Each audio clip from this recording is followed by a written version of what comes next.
You've got now Jared McKenzie found his way. Interestingly enough, Jack Pineda was hit with a pitch, and they reviewed it, determined that he was in fact hit with the pitch. Next batter, Jared McKenzie, hit with a pitch almost immediately. So Texas Tech has now put 2 on for Baylor in the top of the 9th. It is 11-4. Tech is leading the ball game. Andy Thomas is at the plate. Again, Andy Thomas was at the plate with McKenzie in scoring position earlier in the game. I think that was the 7th inning. Couldn't get much going. They had 3 runs across in the top of the 7th. Baylor now trailing it by 7, 11-4, with 2 on, 1 out in the top of the 9th. So 2 outs left for Baylor in the baseball game to try to make some noise. Andy Thomas at the plate. He's down, no balls, 2 strikes. Again, there's 1 out. On the mound for Texas Tech, Derek Bridges. This season, Bridges has gone 7 1/3 coming into the game. 4 earned runs, 4.91 ERA, and Bridges allows Andy Thomas to get on. So Andy Thomas, oh my goodness. Believe it or not, 0-2 count, no balls, 2 strikes. Andy Thomas is hit with a pitch. So now we got Jack Pineda is at third base, Jared McKenzie at second, Andy Thomas is at first base, batting Antonio Valdez. So Baylor's got Antonio Valdez with the bases loaded to try to make some noise for the Bears. I know we talked about this earlier, but it holds true that Baylor is in need of a win in the Big 12 tournament at some point across the span of this to be able to make it into postseason play. That's not going to be easy. I mean, it's going to be a tough swing for Baylor to be able to make it when you're looking at, oh my gosh, 11-4. We're going to go pinch hitter now. Alex Gonzalez comes to the plate for Baylor. It's not going to be easy when you've got a seasoned body of work. We'll take a look at the Baylor body of work during this segment. But Scotty B, Adrian Boitan has won the singles match. Only an hour and a half. He made really quick work of Bloomberg in Orlando, and Adrian Boitan moves on for Baylor tennis in the singles. He will compete now in the national semifinal in the Final Four. And I got a text during that break from a national tennis analyst saying there's a really good shot that he'll end up making the championship. Adrian Boitan takes down William Bloomberg, who is a 10-time All-American. I'm telling you, Boitan is doing things that Boitan was not really expected to do in this tournament to now make the Final Four. Boitan, the number 21 player in the country in singles tennis. That's not top 10, that's not top 15, but now here he is in the Final Four. He has won for Baylor tennis. In the Elite Eight at 5 o'clock, Konstantin Franzen and Sven Law will meet Bloomberg. So Bloomberg's day is not done for North Carolina. He's going to go out in the doubles and compete again later on in the day. Looking at Baylor baseball right now. Bases loaded. Pinch hitter is at the plate. The pinch hitter is Alex Gonzalez. This season for Gonzalez, 24 at-bats, 9 hits, 7 RBI. He has walked 4 times, struck out 7 times. His on-base percentage is .464. His average is .375. Gonzalez has been a trusted pinch hitter for Baylor so far. He has 3 RBI with 2 out. Bases loaded, he has hit 100 this season, 1,000. He's batted 1,000 with the bases loaded. Here he is with the bases loaded still. He's got 1 ball, 2 strikes on him. Baylor down right now 11-4. But if he can get a hit, if pinch hitter Alex Gonzalez can put something together for the Bears with the bases loaded, they can at least, again, make a little bit of noise. Just best case scenario here would be he strikes out. Well, that was anticlimactic. Alex Gonzalez strikes out on the breaking ball, a pretty pitch from Derek Bridges, and that brings Kyle Nevin to the plate. Kyle Nevin this season batting. He has had 173 at-bats, 49 hits. He's got 22 RBI, 1 triple, 1 home run. He's walked 15 times, pretty solid. His on-base percentage is .337, batting average at .283. Nevin's been a pretty consistent starter. Started at first base there for a while in the absence of Chase Wesner. He hits .500 with the bases loaded and .205 in the leadoff spot in an inning. Here he has bases loaded. Andy Thomas on first base, Jared McKenzie on second, Jack Pineda at third, Kyle Nevin is batting. Say that Nevin is able to get a hit here. Baylor's got a shot again. At this point in the game, it's 11-4, 2 outs in the top of the ninth. You're not asking Baylor to win. It's going to be tough for Baylor to make noise and win the game. That said, you still have the opportunity to save some face in a game that you were down originally 8-0. So Baylor, from an RPI standpoint, if you can at least get close, because run differential is factored in, if you can at least get close, Baylor will have a shot to still have a postseason resume that's good enough to get them into the NCAA tournament. 2-0 count on Kyle Nevin. Next pitch is a swing and a miss. Now 2-1, bases loaded, and Nevin with a shot on an 87-mile-an-hour fastball to hopefully do something for Baylor. Back across to tennis, Baylor women's tennis. The official ranking has come out, final ITA ranking, number 14 in the nation. So Joey Scrivano and company finished their season at 14th in the country, and that is the 11th time since 2005 the Lady Bears have finished in the top 15 on the women's tennis side. There's a ball to Kyle Nevin. 3-1 count now. Bases still juice. Thomas at first. You've got Jared McKenzie at second. And at third base, Jack Pineda trying to get something going here with Kyle Nevin. Next pitch is a swing and a miss. So now we'll look at the payoff that is going to decide if Baylor is still alive in this game or not. Again, if Baylor loses, they will play tomorrow, and that will either be against TCU or against Kansas State. So Baylor losing this ball game will play the loser of TCU and Kansas State. Nevin pops one up on the infield. Tough play in right field. Second baseman camps. Right fielder comes in to make the grab, and that's the ball game. Final score for Baylor baseball, Texas Tech 11, Baylor 4. The Bears fall in game 1 in Bricktown against the same team they took 2 out of 3 against on the road in Lubbock.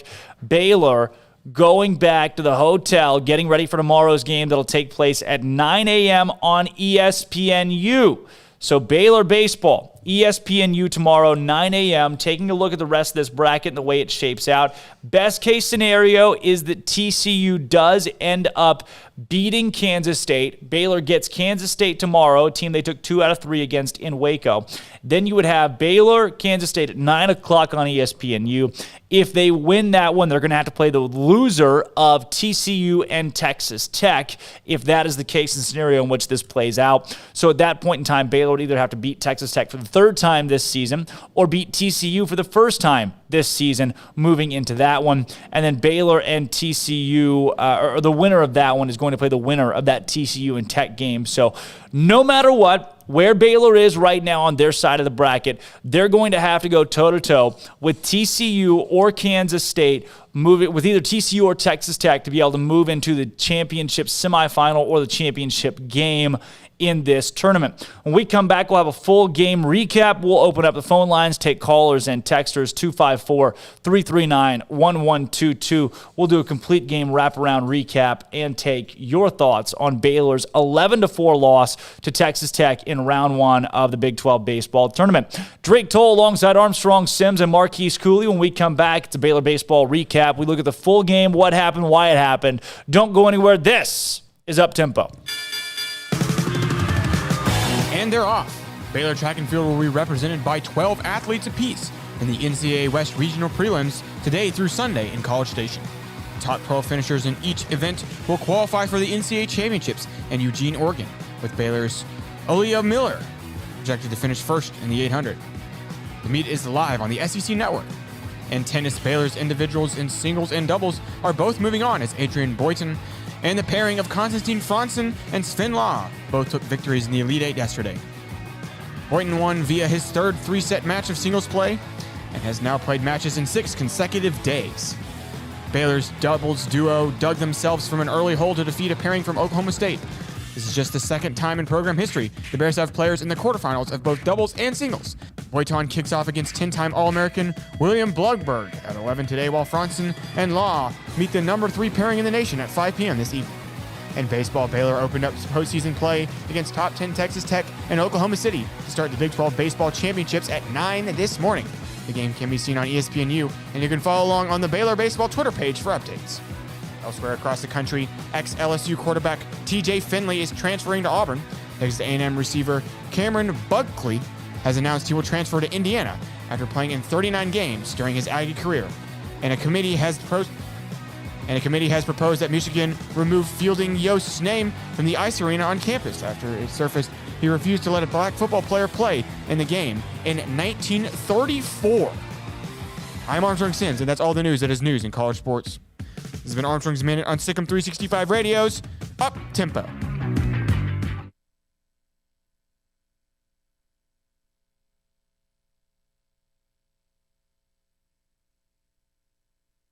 Y'all listen up. Let me tell you something about group meals from Rudy's Barbecue. It's got all you need for all the folks you gotta feed, smoked meat, sides, and more. There's everything down to the tablecloth, just like the one that you see at the store. At a bridal shower, it's better than flowers. In a long distance meeting, it'll pass the hours. It'll feed all the cousins at a family function. It's better than potluck at a church luncheon. Next time you need to feed 10 or more, call and order a Rudy's group meal. Next in line. Allen Samuels is celebrating the Jeep Memorial Day sales event. It's an exciting time for the Jeep Grand Cherokee Laredo with up to $37.50 in values or 0% for 72 months. Jeep Cherokee Laredo, built tough as nails, and up to $37.50 in values or 0% for 72 months going on now. Jeep, a great SUV. Allen Samuels, the award-winning customer service Central Texas dealer. The best place to get your next SUV. Located at 201 West Loop 340. Allen Samuels is your friend in the car business. Come by, let's be friends. Boozers is the wedding ring store and more. If you're ready to get engaged or already married and want to upgrade your wife's ring for a special anniversary, Boozers is the place to go. With the largest selection of premier quality diamond engagement rings and wedding rings in Central Texas. They have 7 cases with over 300 styles of rings from top designers like Natalie Kay. Choose from yellow, white, or rose gold, plus beautiful top quality loose diamonds. With an in-house jewelry, they can also custom make anything you want. Bring in a picture or drawing and let Boozers create your one-of-a-kind pendant or ring. They can even use some of your old gold and diamond jewelry to create something new. At Boozers, you'll find a great selection of quality timepieces, and Boozers is the place for expert watch maintenance and repairs, too. They specialize in expert Rolex watch repair for fine jewelry, watches, custom work, and more. Go to Boozers on Valley Mills and Lake Air Drive in Waco. Boozers, the wedding ring store and more. With so many companies and policies out there, it gets so confusing shopping for insurance, and I never know if I'm getting the policy that's right for me. Luckily, I met the team at the Niche Group Insurance Agency. With the Niche Group, you can go to one company and get access to coverage options from many insurance carriers, and you get to speak to a real person about your specific coverage needs. With the Niche Group, I know I'm getting the right coverage at the right price. If you need insurance, talk to the experts at the Niche Group at 1-800-258-8302. It's time to fire up the grill, heat up the oven, or get that deep fryer going to enjoy the top quality products at Waco Custom Marketplace. Order 30-pound sacks of live crawfish by 6 on Wednesday. Pick up on Friday afternoon after 2 or Saturday. Enjoy the weekend. 30-pound sacks of live crawfish available right now for $4.25 a pound. Find all the crawfish boil ingredients you need, including red beef potatoes, sausage, corn cobettes, and Louisiana boil seasoning. Make your order for live crawfish by Wednesday at 6. Pick up on Friday after 2 or all day Saturday, and enjoy the weekend. Waco Custom Marketplace, your home for fresh baked kolache, cinnamon rolls every day. Butcher shop to cut your steaks the way you want. Fresh seafood, summer sausage, boudin, house cured and smoked bacon, spices, seasonings, soup mixes, and more, and weekly gift boxes for any occasion. Waco Custom Marketplace, 425 Lake Air Drive in Waco, or WacoCustomMarketplace.com. How much you want to make a bet I can throw a football over the mountains? Welcome back to Up Tempo on SicEm365 Radio. Paulie, give me some of your tots. No, go find your own. Come on, give me some of your tots. No, I'm freaking starved. I didn't get to eat anything today. Call us on the Impact Health Labs caller line at 254-339-1122. Brian, don't be jealous that I've been chatting online with Dave all day. Your place for a Baylor take on your lunch break. Here's Drake Toll. Welcome into the Petty Clinic Low T Bears Den. Yeah, it's a little bit better, right? That's not, it's not great. We can work with it. All right, doing a baseball game recap of Baylor's loss today to Texas Tech, 11-4, the final score in that one.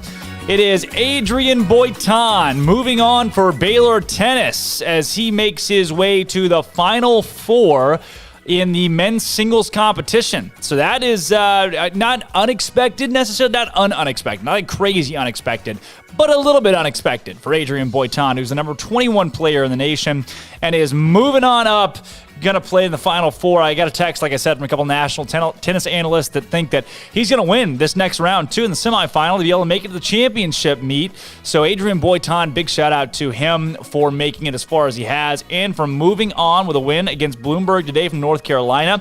We'll keep our eye on tonight, number 5, 5 o'clock. You got Sven Law and Konstantin Franzen taking on a North Carolina doubles pair to try to move themselves on to the Final Four. So can two of these Baylor Bear men's tennis duos, guys, team, individuals, keep it up? Well, we'll find out tonight at 5. Across baseball today. Setting the stage, you're ready for a tight matchup between Baylor and Texas Tech. I was excited that Mason Montgomery was on the mound for Tech. This season, his stats overall, he's 4-3 now. These stats combined with today, he's got a 3.68 ERA, 87 strikeouts, great strikeout pitcher, to 23 walks. He's allowed 8 home runs, and Bricktown, the ballpark of Bricktown, plays really well to home run hitters. What does Baylor do so well? They hit the ball, and they hit the ball deep. So if you'd have asked me yesterday, which I know you didn't, but I gave it anyway, my assessment of Baylor, Texas Tech, and what I was expecting. Texas Tech is going to throw one of their guys that they don't have a ton of confidence in Mason Montgomery. Why do you do that? Well, it's game 1 of the tournament. Game 1 is not the one you need to win. It's the ones where you're facing elimination, or it's the games where you're right there on the cusp of making a deep run in this tournament into the semifinals or further. So Tech's throwing a guy in Mason Montgomery that Baylor has already seen. We went over the stats yesterday. Same Baylor team that drubbed Texas Tech in Lubbock earlier this season. He was the Sunday guy in that game, got the loss against Baylor, ended up going 5 2/3, allowing 4 earned runs, 8 strikeouts, 1 walk, but that 4 earned runs was enough to help give Baylor a win. The final score in that one, Baylor absolutely demolished Texas Tech, 13-3, 13 hits compared to 7. So all of that put together, I'm thinking, all right, Texas Tech is starting Mason Montgomery against Baylor again today. Well, that's great. The Bears hit him well last time, and if Baylor puts up 4 runs, I'm decently confident they'll have a shot in the game. Oh, boy. Not only that, I'm looking at how Cam Cayley, Baylor's starter, look at his complete body of work, his full stat line for the course of the season, and you're saying, all right, it's not likely that Cam Cayley is going to go out there against Texas Tech and do that well. He hasn't had a great season, but he's been so good in the last few games. Cayley, in his last 8 games, has thrown 1.40 ERA across 25.2 innings. So put together Montgomery, who Baylor has already faced. They hit well. They're going to hit him again because they've seen him once. And Cam Cayley, who's thrown well in his last few ball games, a 1.40 ERA in his last 8 appearances, 25.2. It's a recipe for Baylor to beat Texas Tech, the number 5 team in the country again. They've already gotten 2 wins against them in Lubbock. Here they go out there. If you'd asked me yesterday, and I said it yesterday on this show, I was confident with Cam Cayley out there who's been throwing well, and I was confident with Mason Montgomery out there, who Baylor already hit once this season. They come out, and what happens?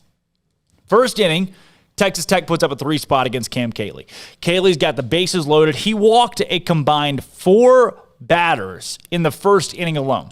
So at that point, it's okay, this is probably not good. We probably need to do something that's not this. But if you're in a tournament scenario, it is so tough to just pull a guy. You can't just pull a guy. Top of the first, Montgomery's out there. He's got Pineda, McKenzie. He gets both of those guys out. 1 strikes out, looking, 1 strikes out, swinging. Not a great start against a guy who you've already hit. Trey Richardson gets a single. Andy Thomas comes up, and he strikes out. So you got 3 guys that strike out in the top of the first for Baylor. Go bottom of the first for Texas Tech. Homer to left field. First guy up for Texas Tech homers. That's how they started the game. Cayley to Baker. Baker goes long ball. Next batter up, walk. Next batter up, walk. You get a fly out, first out, all right, 2 guys on, 1 out. Single from Cal Conley. Now it's 2-0 Texas Tech. Next guy up, fielder's choice. 2 outs. All right, we got something going here. Well, there's another walk. Bases loaded. What are you going to do? We've walked 3 guys so far and allowed a home run from Cam Cayley. Another walk. A walk comes in for Texas Tech. Thankfully, the next Tech batter strikes out. Baylor, though, I mean, tough as you allow that. You allow 3 runs in the first inning against Texas Tech. Looking at the rest of these stats here, again, Cam Cayley, the freshman, you want to go a little bit longer or a lot longer in that game, ends up coming out in the first inning after giving up in the second inning without recording an out in the second inning. So 1 total inning recorded after he gave up a home run there. Not a good look if you're Baylor. I mean, Cam Cayley's been throwing well. You get Montgomery out there for Tech, and you think this is the game that Baylor can make some noise because they've already faced this pitcher for Texas Tech, and it didn't happen. It didn't happen. Armstrong, were you expecting something different, especially after Baylor took 2 out of 3 against Tech in Lubbock? Like, is this what you expected to see in game 1 of the tournament? No, I did not expect Baylor to absolutely get the wheels knocked off of them, obviously, because of the previous performance. But now that you think about it, you know, you could have predicted this had Baylor not performed so incredibly well against Texas Tech earlier in the season. 11-4, though. 11-4. 7 runs. Good. Texas Tech is great. Their offense is great. But the fact that Baylor's offense wasn't able to put up more than 4 runs, I think, is your issue here. Jared McKenzie's hitting .380 this season. And I'm looking up and down the stat lines going into the game, and one could think that Baylor would be able to have a decent showing against Tech, who they've already beaten. But I mean, Tech just jumped out of the gate. And then you got the home run that happens in the bottom of the second. Baylor's offense couldn't get going. Tech's up 3-0. They jack another home run. You got to pull Cam Cayley before he's even able to record an out in the second inning of the game. When your starter isn't able to go more than a full inning, you're going to have trouble, especially in a tournament setting, when you're going to have guys late down the stretch. Just be like, where's your confidence level now? You know, moving forward in the tournament after an 11-4 drubbing against a team you already beat. Non-existent. Confidence level non-existent. Confidence level very low. And tomorrow at 9 a.m. You got to go again at 9 a.m. Very, very weird time to play a baseball game. I don't know if you've ever played a baseball game at 9 a.m. Not that I can remember. I don't know if I have either. Maybe once. Possibly. And it's just not fun. It's not fun. So I am hating the fact that we're right here on the cusp of Baylor not making the postseason because of a fall apart late in the year. I mean, losing 4 out of 6 against Oklahoma State and Oklahoma. And now you've got a stolen bid alert in the MAC, the MAAC, the MAAC tournament. So huge upset as Canisius takes down Fairfield. Yesterday, we talked about how Fairfield is the number 2 team in the nation in the RPI. 34-1 coming into their tournament. Well, they just lost to Canisius, which was... Is it double win? I don't think so, because it's huge upset. Yeah, it's not. It's not. So they're done. Fairfield is out of the MAAC tournament. So Fairfield's still in the postseason. Likely going to make the postseason. But now we just lost Right. So now one more bubble spot is taken away as Fairfield has gone down to Canisius. Going to tell you this. I'm looking across the full span, the full spectrum of the Canisius was the 4 seed in the MAAC tournament. Fairfield the number 1 seed overall. That was the first game in the championship round, and now Monmouth and Ryder, the winner of that one, Monmouth and Ryder will play Canisius now. They have knocked off Fairfield. So I'm looking at the work with that, and that does not bode well for Baylor. So you're already right there with the bubble, and now Canisius gone. Fairfield gone from their conference tournament. They're going to make it in, and that might bump LSU. It might bump Baylor with that game happening. So in case you were worried about Baylor making the postseason, that's reason to be doubly worried, because the MAAC will get 2 teams in. Yes. When the MAAC gets multiple teams into the NCAA baseball tournament, on a scale of 1 to good, that's probably not good for you. No. That's not, especially when Canisius is beating them. Canisius is dangerous now. Canisius is armed and dangerous in the NCAA baseball tournament. If you're Baylor, what can you do? I'm looking at win. You have to win tomorrow. You've got to win tomorrow against either Kansas State or TCU. And you got to hope that TCU wins today. TCU just dropped a series against Kansas State. If TCU loses to Kansas State today and Baylor has to play TCU tomorrow in an elimination game, on a scale of 1 to good, it's not. 1. It's not. It's less than good. It's less than 1. On a scale of 1 to good, it's less than 1. It's just not. Tech struck early with that home run. Looking at the rest of this, 2-0 early. The 3-0, the home run, it was a 5 strikeout performance for Montgomery through 2 innings. 4-0 through 2. Texas Tech does it again. 6 strikeouts through 3 for Montgomery. Back-to-back doubles for Texas Tech in the third made it 6-0. Through 3 innings, it was Tech 6, Baylor 0. Baylor had 2 hits compared to the Red Raiders 6. The 4 opening inning walks. Montgomery, the same Texas Tech pitcher that I came on the show yesterday and said, thank God he's starting. Baylor's so going to beat him.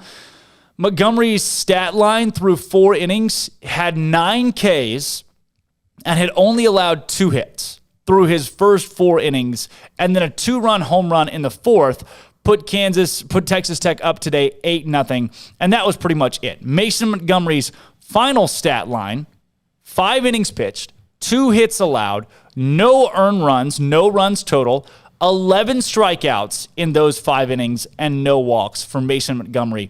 That is what did Baylor in today, is the fact that Texas Tech's starting pitching was much better than Baylor's, and they put up a performance on the batting side, on the hitting side, that Baylor just couldn't match. That's the problem. When you have a batting lineup like Baylor's, when you have enough guys 1 through 9 that can hit the baseball and hit the baseball consistently well, and you're only putting up 4 runs against Texas Tech, that's not good.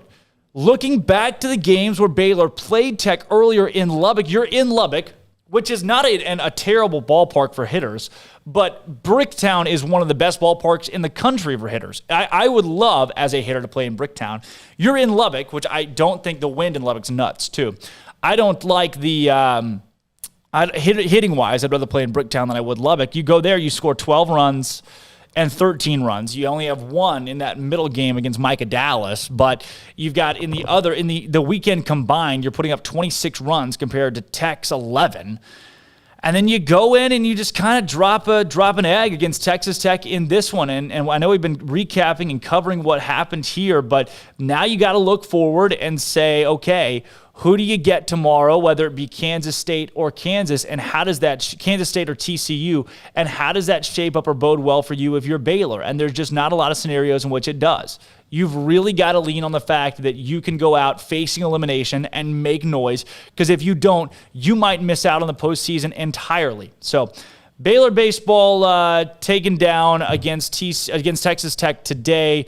Final score in that one, 11-4. And I don't know. I mean, if you're looking for confidence in a baseball team in Baylor right now as they move forward, it's going to be tough to find anything solid in the rest of this tournament if that's how Baylor's hitting the baseball. They put up 7 hits today total. Those mostly came off of, almost all of them came off of relievers for Texas Tech, and Tech did not use their really battery guys, the guys that they're going to have to lean on for the rest of this tournament. So going to be tough for Baylor to bounce back from that one. They're going to have to do it against, hopefully, Kansas State. But, man, if Baylor's got to play TCU, that's just going to be tough. That is just going to be really, really tough. So we'll keep you updated through that one. It's 9 o'clock pitch on ESPNU tomorrow. And, again, Adrian Boitan winning in singles, advancing to the Final Four today. So he will take on, or advancing today to the Final Four tomorrow, where he'll take on another competitor with a chance to make it to a national championship in the individual. When we come back here in a little bit, we'll be joined by Pat Combs, who is the play-by-play color analyst. He's a color analyst alongside the play-by-play Derek Smith. Pat Combs is going to talk to us about what it was like in Bricktown today for Baylor baseball. And then after Pat, we'll be joined on this show by Jeff Haxton, the voice of Texas Tech baseball. His thoughts, what he saw from Baylor and Texas Tech today in a game where, well, it just wasn't close ever at all. Starting pitching was the difference as Baylor was outmatched 11-4, the final score. When we come back here in a little bit, Pat Combs joins the show, and we're going to talk Baylor and Texas Tech baseball with the color analyst of the Baylor Bears, Pat Combs. Don't go anywhere. This, Drake Toll, Armstrong Sims, Marquise Cooley, is Up Tempo.